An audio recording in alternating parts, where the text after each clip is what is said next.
Pras, semoga kita sehat selalu di musim wabah ini. Semoga kita dilindungi oleh Tuhan Yesus Kristus. Di sini saya ingin membahas tentang riwayat Robert Raikes. Terlebih dulu, perkenalkan, nama saya Santi, saya dari kelas D semester 4. Lanjut saja, saya ingin membahas tentang riwayat Robert Raikes. Berbeda dengan Conius, Receus, Potalogi, dan Peolbel, Raikes beruntung karena kehidupannya tidak pernah dibebani oleh kemiskinan. Ayahnya adalah anggota masyarakat yang terhormat dari kalangan menengah di Gloucester, Inggris, sebuah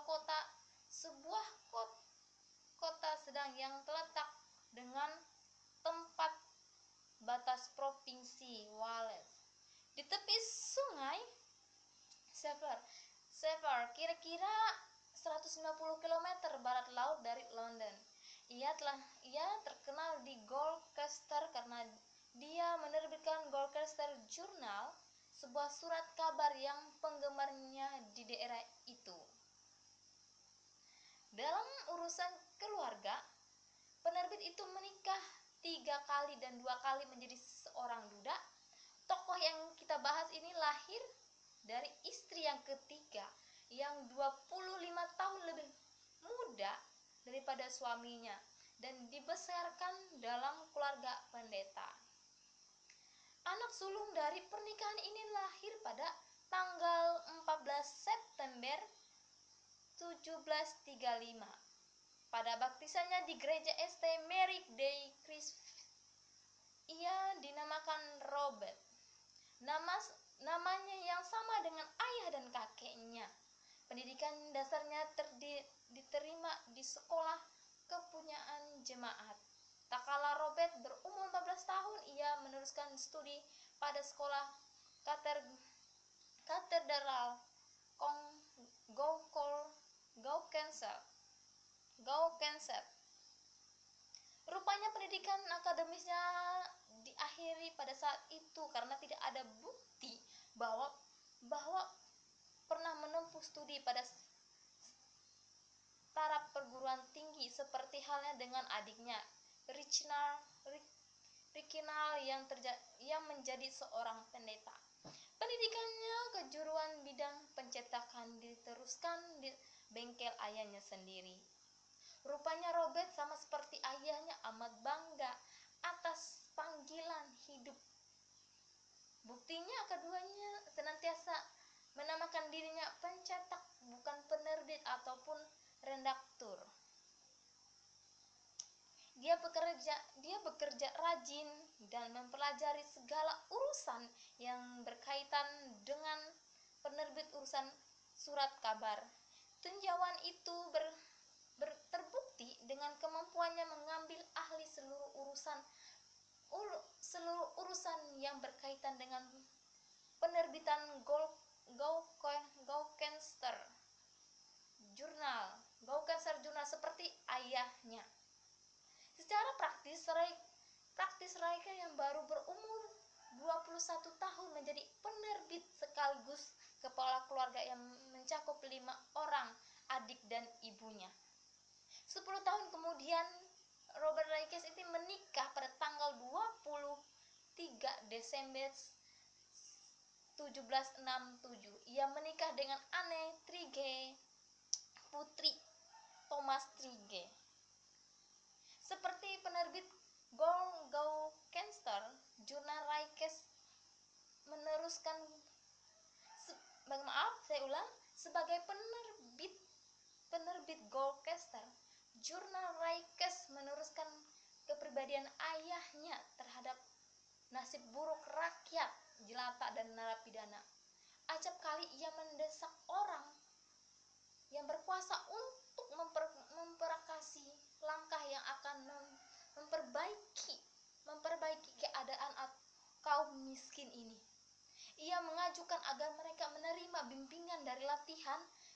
Sementara itu ia mengancam para pengusaha yang memperoleh keuntungan dari penderitaan rakyat ini.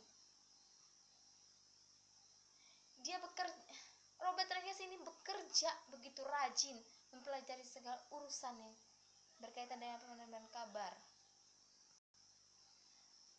Raikes tidak hanya memanfaatkan surat kabarnya untuk mendobrak hati pembacanya agar membuka hati dan membuka dompet demi kehidupan minimalnya para narapidana, tapi ia menjual secara pribadi, tetapi ia juga secara pribadi membagikan bukti bacaannya yang membuat kepada mereka.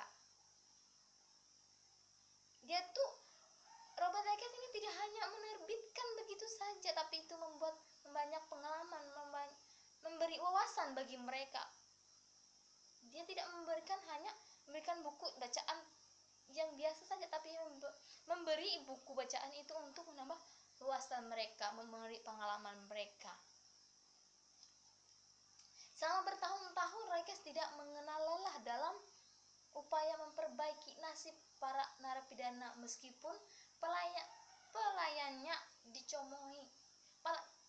Walau memperbaiki nasib para pidana, meskipun pelayannya dicomokkan oleh orang banyak di sana, tapi Robert Raikes ini tidak pantang menyerah. Dia terus berjuang. Akhirnya usaha mulai berbuah pada tahun 1774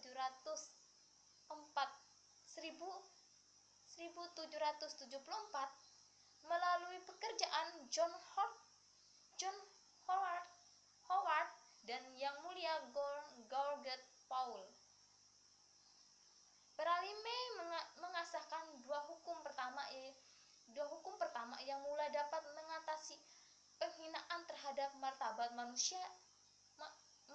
manusia yang tampak dalam keadaan penjara Inggris tersebut. Pengalaman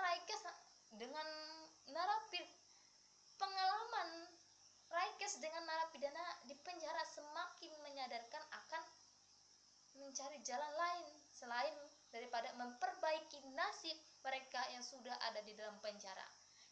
Kebiasaan buruk mereka telah membentuk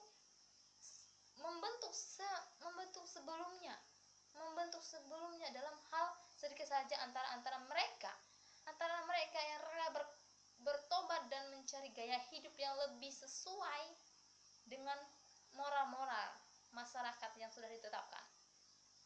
Kesadaran itu diperkuat ketika ia meninjau anak-anak pada hari Minggu. Mungkin di situ saja yang bisa saya sampaikan. Kalau kurang lebihnya mohon maaf. Kalau tidak seperti